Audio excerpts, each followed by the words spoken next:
इकडे भाजपा आमदाराच्या त्रासाला कंटाळून तरुणानं आत्महत्या केल्याचा आरोप होतोय। ओएसिस फर्टिलिटीच्या तज्ञांनी आयव्हीएफ उपचार पद्धतीद्वारे 1 लाखांहून अधिक जोडप्यांना मातृत्व प्राप्तीचा आनंद दिला आहे।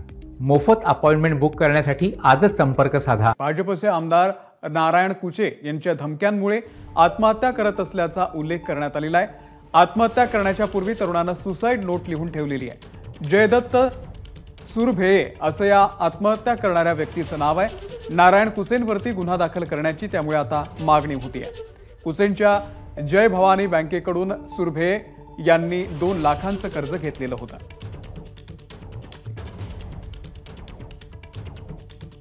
दरम्यान या प्रकरणामध्ये भाजपचे आमदार नारायण कुचे यांनी पोलीस आयुक्तांची भेट घेतली। त्यांनी या प्रकरणाच्या चौकशीची मागणी केलेली आहे।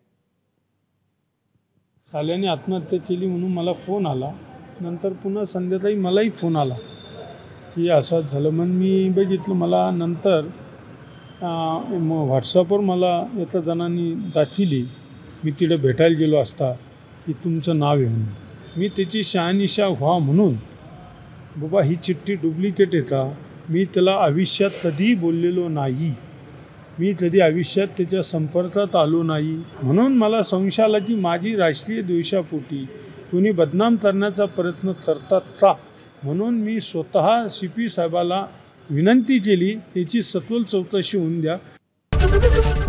एबीपी माझा, उघडा डोळे बघा नीट।